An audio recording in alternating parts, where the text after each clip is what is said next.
Hey everyone, I'm Sarah. Before I get into my story, don't forget to hit the like button and subscribe. You'll want to stay for this crazy story. I'm just your average 17-year-old. Except for this illness, that's been tough on me for as long as I can remember. It's just been me and my dad, Mark. Since my mom passed away when I was little, we've always been super close. He's been my rock, especially with all the doctor visits and medications I need.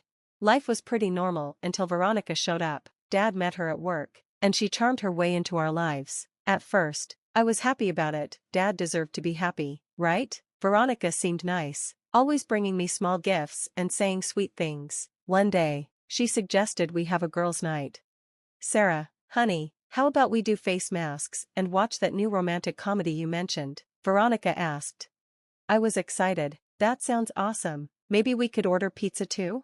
Of course, anything for my new daughter, she replied with a wink, but something about that wink felt off.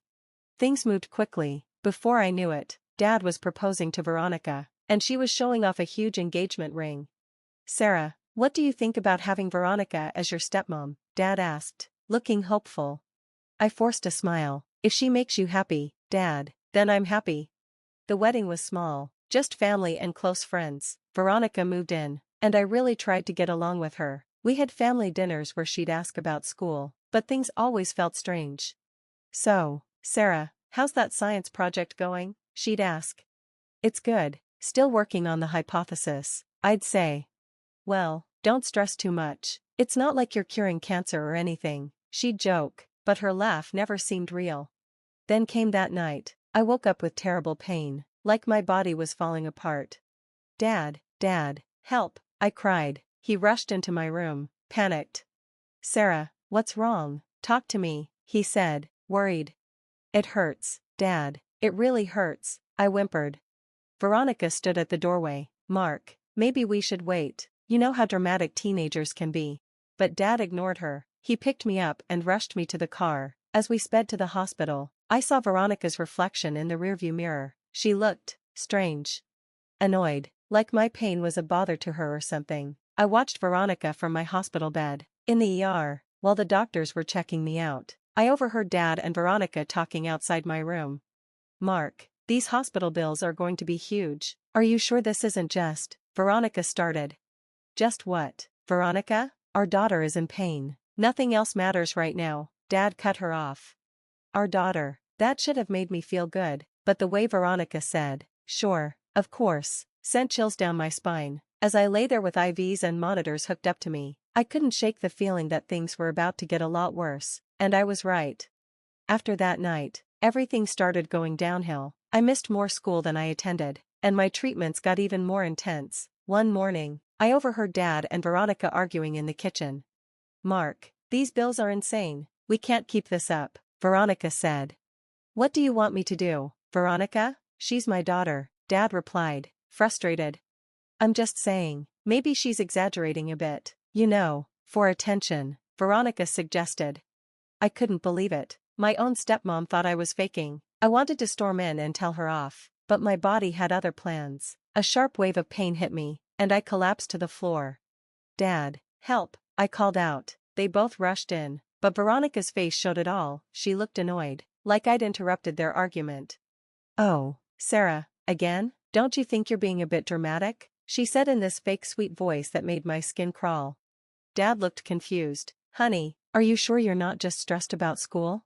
I couldn't believe what I was hearing. Are you kidding me? I can barely stand, I shouted. That's when my best friend Alex showed up. Thank God for perfect timing. Holy crap, Sarah, what's going on? Alex rushed to my side. She's fine, just being a little dramatic, Veronica said, rolling her eyes. But Alex wasn't buying it. She looks awful. We need to call an ambulance. Now. Let's not overreact, Veronica started, but Alex was already on the phone. At the hospital, the doctors confirmed what I had been saying all along. My condition was serious, and I needed regular treatment. Dad looked guilty, but Veronica? She was putting on the perfect stepmom act for the medical staff. Oh, doctor, we've been so worried. Is there anything we can do to help our dear Sarah? She asked, her voice dripping with fake concern. The doctor eyed her skeptically. Well, for starters, bringing her in when she's in pain would help, I saw Veronica's mask slip for just a moment before she forced another fake smile. Later, when they thought I was asleep, I overheard Veronica talking to Dad in the hallway. "Mark, this is getting out of hand. These treatments, the hospital stays, we're going to go broke," Veronica whispered harshly. "But the doctor said," Dad started. "Doctors say a lot of things, Mark. They're just trying to make money off us. Sarah's young, she'll bounce back. Maybe what she really needs is some tough love," Veronica replied. I couldn't believe it. She didn't care about me at all. I couldn't believe what I was hearing. Tough love? I was seriously ill, not throwing a tantrum. "I don't know, Veronica, what if," Dad started. "Trust me, Mark, I've dealt with kids before. Sometimes they just need a push to overcome these things. We cut off the treatments. Make her face life head-on. She'll thank us later," Veronica said confidently. There was a long pause, and my heart was pounding so hard I was sure they could hear it. Maybe you're right. We'll try it your way," Dad finally said.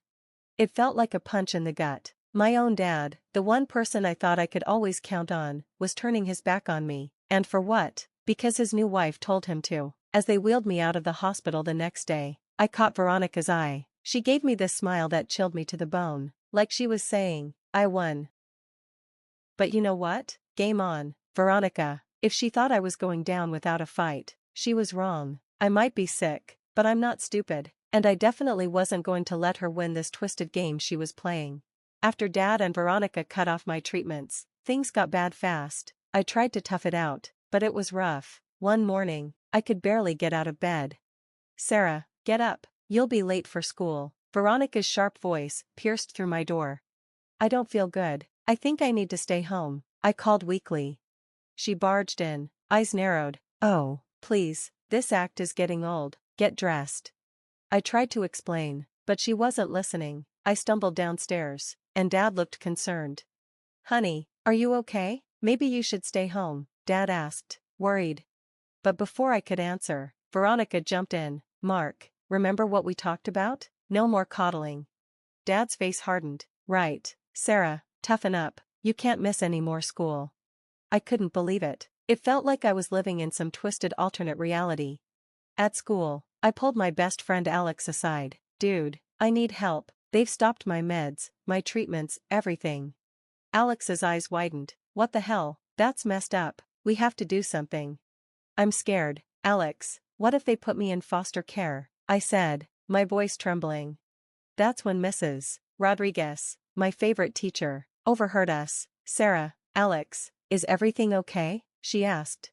Before I knew it, I was spilling everything to Mrs. Rodriguez in her classroom. Her face grew more horrified with each word. "This is serious, Sarah, we need to get you help," she said firmly. "But what can we do? It's my dad's word against mine," I said, feeling hopeless. Alex suddenly snapped her fingers. "Evidence, we need to gather proof."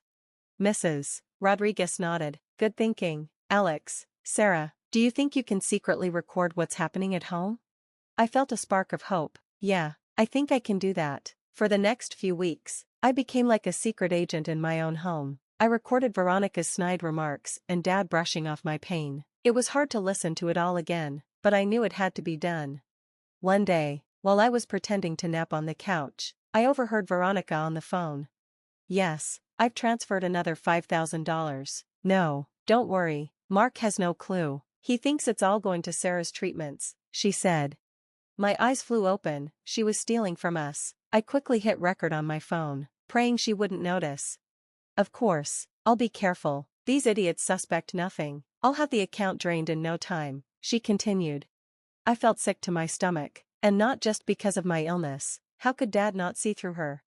The next day at school, I told Alex and Mrs. Rodriguez everything. "She's stealing money too. This is insane." Alex was furious. Mrs. Rodriguez looked serious. "I've contacted your previous doctors. They're horrified by what's happening and are willing to provide statements." I nodded, feeling a mix of relief and fear. "Thanks, Mrs. R. I just hope it's enough." As we were planning our next move, a wave of dizziness hit me. The room started to spin. "Sarah, are you okay?" Alex's voice sounded far away. I tried to answer, but my legs gave out. The last thing I heard was Mrs. Rodriguez shouting for someone to call 911. I woke up in the ER again. Dad was there, looking scared and confused. Veronica was trying to sweet-talk the doctor. "Oh, you know how teenagers are always so dramatic. I'm sure it's just stress from school," she said. But the doctor wasn't buying it. "Mrs. Thompson, your stepdaughter's condition is extremely serious. Without proper treatment, she could—" Now, let's not exaggerate," Veronica interrupted. "Mark and I know what's best for our Sarah." I watched as Dad's expression changed. It was like he was finally seeing her for who she really was. But before he could say anything, I felt myself fading again. As the darkness closed in, I heard Alex's voice. "Don't worry, Sarah, we've got the evidence. We'll fix this, just hang on."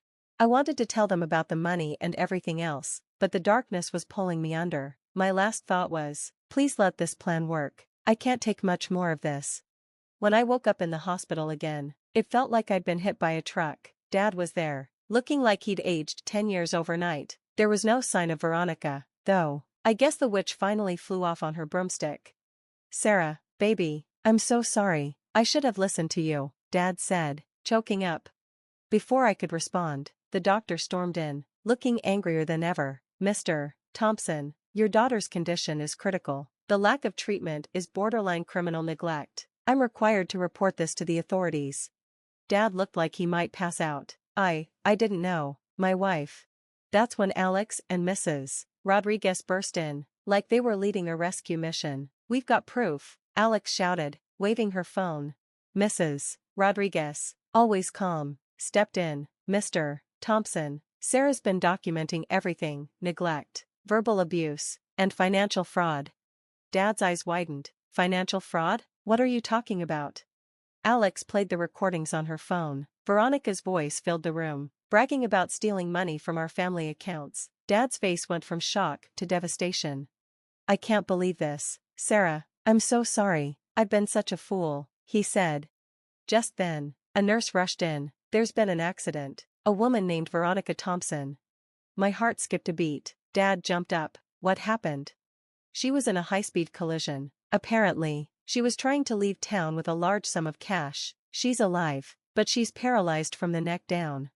The room went silent. I couldn't help but think, karma's a real thing. Dad looked like he was going to be sick. "I need to go see her."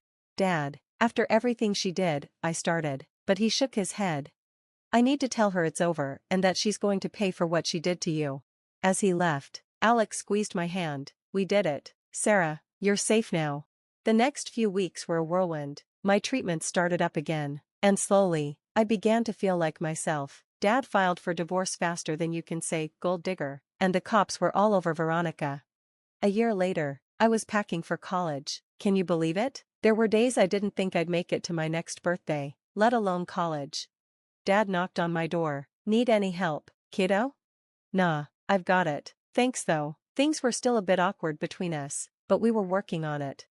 "Sarah, I know I've said it a million times, but I'm sorry. I should have believed you," he said.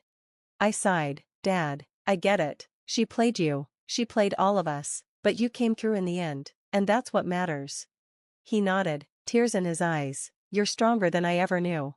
As I zipped up my last suitcase, Alex popped her head in, ready to roll. "College girl?" I grinned. "You bet. Let's blow this popsicle stand." As we loaded up the car, I couldn't help but feel grateful. It was weird, but this whole mess showed me who my real friends were and how strong I could be. "You okay?" Alex asked, noticing my thoughtful look. "Yeah, just thinking. A year ago, I didn't think I had a future. Now, the sky's the limit." Dad gave me one last hug before we left. "Show them what you're made of, kiddo." The story's over, but I have a question for you. If you were in my shoes, would you ever forgive your dad for choosing Veronica over you? Or is some betrayal too deep to move past? Drop your thoughts in the comments below. I'm dying to hear what you do in this situation. If you enjoyed this wild ride, hit that like button and subscribe for more stories that'll make your jaw drop. Trust me, you won't want to miss what's coming next.